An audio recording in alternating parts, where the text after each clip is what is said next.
Medicaid expansion. This amendment that I've filed to Senate Bill 7 would ensure that future governors and commissioners are constrained by statute from expanding the Texas Medicaid program in accordance with the Patient Protection and Affordable Care Act. Those who are currently eligible for Medicaid would remain eligible, but future administrations in Texas would not be able to go beyond the scope of the current Medicaid program and the scope of current Medicaid eligibility without legislative approval. With that, I'll yield for questions. Ms. Simmons, for what purpose? Mr. Speaker, could I ask the gentleman some questions? He yields. Mr. Leach, it was a little bit hard hearing back here. Would you mind repeating just the gist of what you were saying again, if you don't Sure. mind? Then I have some questions for you. Sure, Representative Simmons. Under current Texas law, the Health and Human Services Commissioner, Commissioner Janik, is free to negotiate with our federal government to provide medical assistance to anyone for whom matching federal funds are available. So he could expand Medicaid, is what you're saying. Is that correct? That's true. Under current state law, the commissioner could expand Medicaid coverage without legislative approval. So let me ask you this. Is it true that you have to, so if there's matching funds available, such as under Obamacare, then the commissioner could expand that without coming back to this body? Is that a true statement? That's true. There's nothing in current law. That's what this amendment is intended to do. There is nothing in current law that provides legislative oversight for expanding the Medicaid population. So currently, if Governor Perry decided that he wanted to allow Medicaid expansion and he wanted to take advantage of Obamacare, the federal funds that are available under Obamacare and the Patient Protection and Affordable Care Act, all he would have to do is make one phone call to the commissioner, and the commissioner would then be authorized to go negotiate with the federal government on behalf of the citizens of the state of Texas without any legislative oversight. The legislature, the House of Representatives, and the Senate would not be forced to be involved in those decisions. And that's what this amendment is intended to fix. So would you say that supporters of Medicaid expansion don't need a new law to authorize the commissioner to work out a deal? Is that what you're saying here tonight? I'm sorry, say that again. I didn't understand. So you're saying that supporters of Medicaid expansion don't even need a new law to make that happen, that the commissioner could do that on his own? That's exactly right, and I believe that's a dangerous spot for the people of Texas to be in. Many of us are very weary of Medicaid expansion. We understand that there's a problem with uninsureds in Texas. We don't believe that Obamacare is the answer to that, and so we believe that this legislature, that this body, which represents the 26 million Texans, ought to be involved in that decision. And so if, for instance, in the interim, if the commissioner wanted to go out, or if there was a different governor and the commissioner wanted to go out and expand Medicaid coverage, they could do so without calling us back into special session.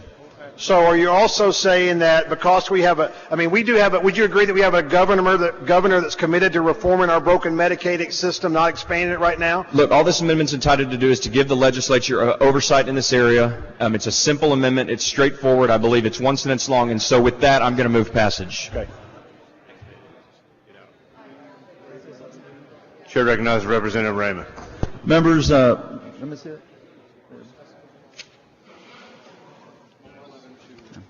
No, use this one. This one's different. Van, it's different. Okay.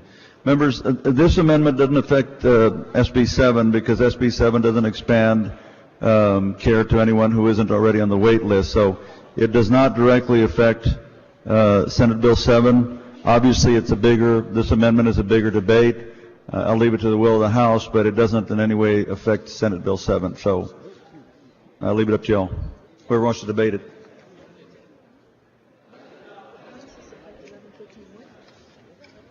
Chair recognizes Representative Zerwas to speak against the amendment. Thank you, Mr. Speaker. And members, I want to speak just for a moment against this amendment.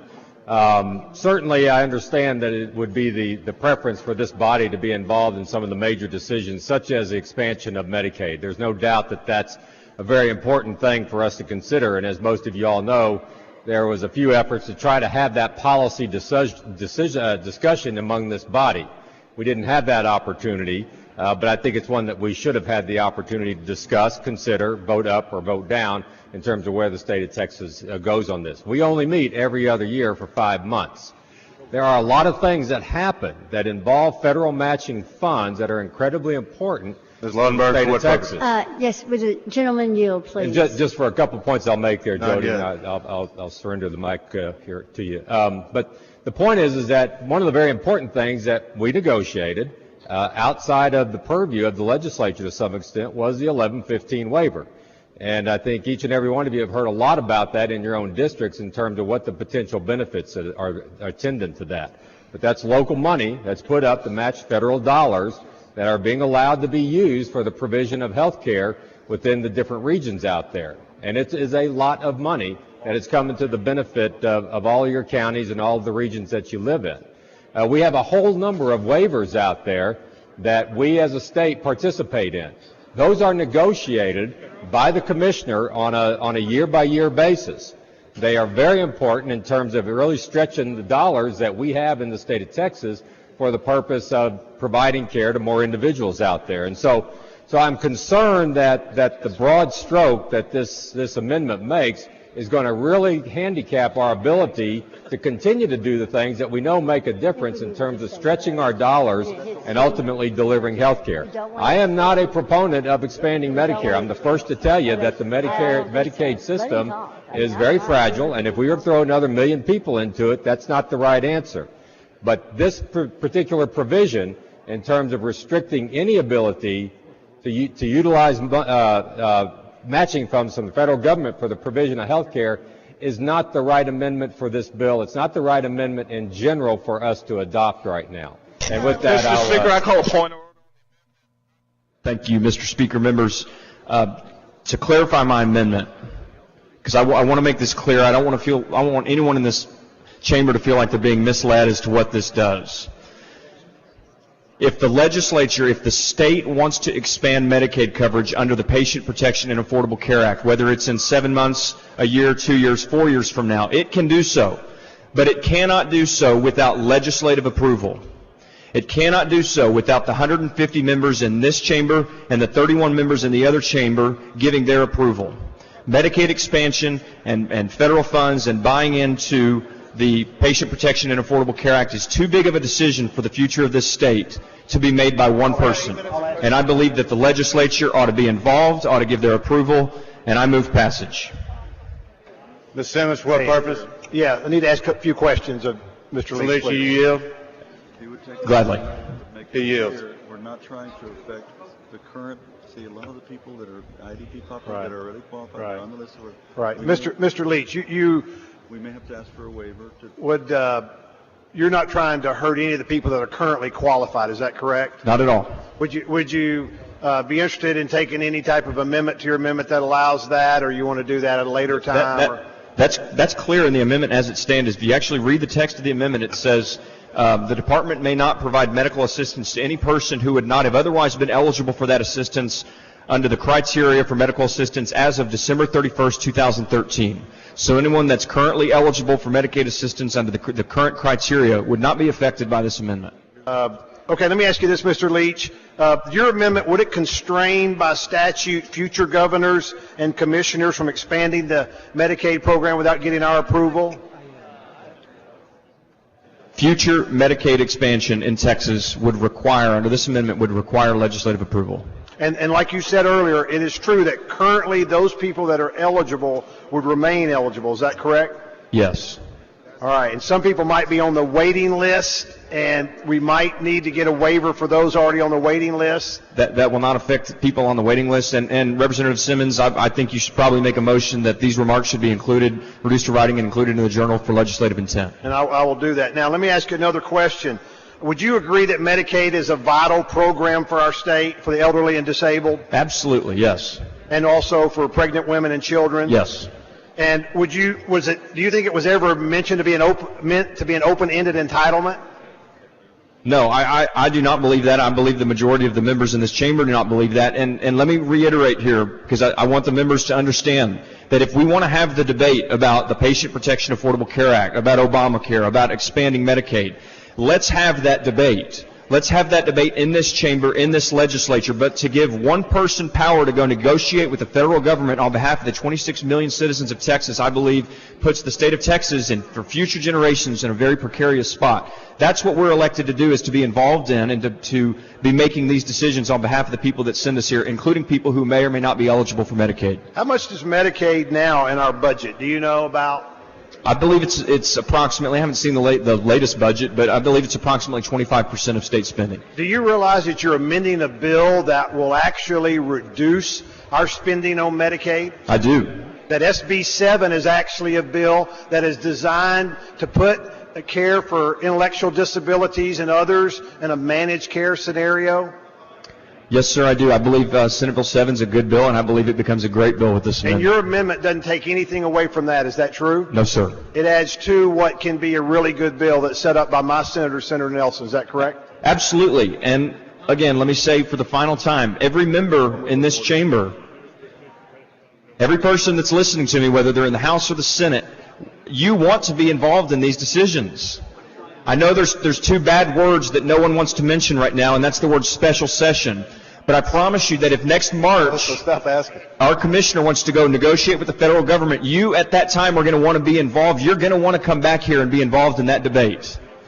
And that's what this amendment is intended to do, is for the legislature to be involved in these decisions. I agree with it. I mean, just a couple more questions. How much time do we have left, Mr. Speaker? How much time we have left, Mr. Speaker? No, I'm just asking a question. How much time left? I just want to make sure I get to all my questions. He's asking how much time left. Oh, I'm sorry, Mr. Simmons, is that your inquiry? I just say how much time. I have a few more questions. I want to make sure I get them all in. Go quick. Okay. Now, do we have responsibility to make sure that our Medicaid program is sustainable long term for those that we're talking about in Senate Bill 7, do you think? Representative Simmons, I personally believe that our focus ought to be on reform of the Medicaid program, not on expansion. Representative Huber, you raised a point of order. The gentleman's time has expired. Then we check the chair here. It's not its order. Members, I know that no one on this floor is going to be persuaded by any speech any of us give about the wisdom of expanding Medicaid under the Affordable Care Act. What I want to point out to those of you who are eager to see us not expand Medicaid is that the Supreme Court didn't tell us that we have the option not to operate under the laws of the Affordable Care Act. They only said that we have the option not to expand Medicaid. For the conservatives here, I want to point out that does not make it optional for the state of Texas to pay all the taxes required under the Affordable Care Act. The 3.8% tax on unearned income for high-income taxpayers, we still have to pay. The 9% increase in the Medicare tax rate. The annual fee on health insurance providers. The 40% excise tax on health insurance annual premiums in excess of $10,200 for an individual or $27,500 for a family. The annual fee on manufacturers and importers of branded drugs. The 2.3% excise tax on manufacturers and importers of certain medical devices. Raising the 7.5% adjusted gross income floor on medical expenses deduction to 10%. All of these tax increases, the state of Texas will pay whether we expand Medicaid or not. If we choose not to, we will become far and away the biggest donor state to the federal government. We will still pay the taxes required of us under the Affordable Care Act. The difference will be we will pay it to provide health insurance to other states' low-income citizens instead of our own. How that constitutes fiscal conservatism is beyond my comprehension. So I hope you will not support this amendment. Chair recognizes Representative Coleman. Thank you very much. Mr. Speaker, members, I think that Representative Strama made some very, very good points. And like a lot of you, I thought the Supreme Court would rule differently, that they would strike down the individual mandate, strike down all the requirements on private insurance, and uphold the Medicaid expansion. not the other way around. And I think there are a lot of people in this room who were very surprised at that ruling. You know, there can be some good things and there are bad things from every passage of any bill. But the important thing for us to understand is if we never do the Medicaid expansion, if it never happens, we still have people in this state that have a need, and the law of the land still prevails when it comes to the federal law and state law. I wish it were a cleaner cut thing. I wish politics weren't involved in this, but unfortunately they are very involved in the health care of our people. And in the final analysis, when we write laws that say we have no flexibility in terms of what's good for our state at different times, then we're the ones who handcuff our future when things get different. So I would ask you not to vote for this amendment because you do or you don't like the federal law, but understand that most of us did not expect the Supreme Court ruling to be that way. Again, the Heritage Foundation came up with the idea of health insurance mandates, and so in the final analysis, don't just try to understand that we have to look at policy at some point and not just at what the political winds say we should do. So I ask you not to vote for the amendment. Is there anyone else wish to speak on for or against the Leach amendment? If not, Chair recognizes Representative Leach to close on his amendment.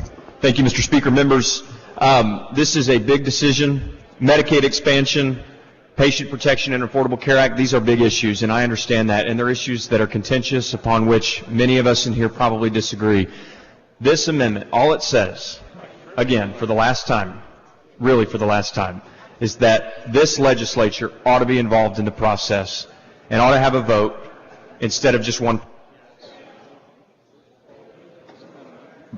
Move passage. Mr. Leach offers up an amendment. Recognize Representative Raymond. I'm going to move to table, members, and what this bill is seeking to do is to help the folks in our society that whether you're a Democrat or a Republican, you probably agree we need to help. Those who are elderly and live in nursing homes, those who have intellectual and developmental disabilities, people who are in wheelchairs, or people who have mental illnesses or mental health care problems, that's who we're trying to help with this bill. What my good friend Mr. Leach has done, of course, is try to take a bill, as other of you did here tonight. You saw this bill and said, well, it has to do something with health care, so I've got a bill that might have something to do with health care, so I'm going to offer up an amendment. Well, you all know, most of you who came up to me and said, I'm going to offer this amendment because it has something to do with health care. You knew it wasn't an amendment that fit this bill. Mr. Raymond, Mr. Leach has already closed. We appreciate it. We recognize Mr. Leach to close one more time. Members, thank you for your time tonight. I know it's late. I'm going to encourage you to support this amendment and vote no on the motion to table. Thank you.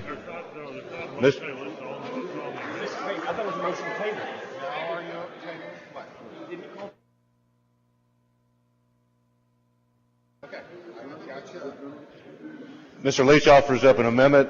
Mr. Raymond moves to table. The question is on the motion to table. This is a record vote.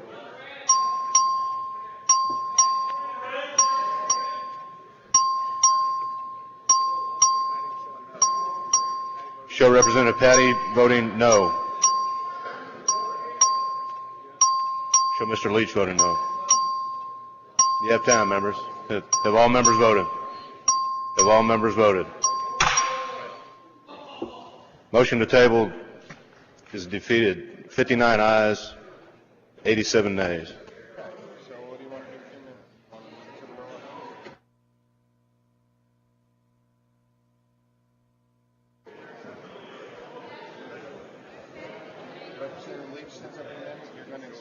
Representative Leach sends up amendment. Representative Raymond accepts it. Are there any objections? We've had our record quotes been requested. Record votes granted. Clerk will ring the bell.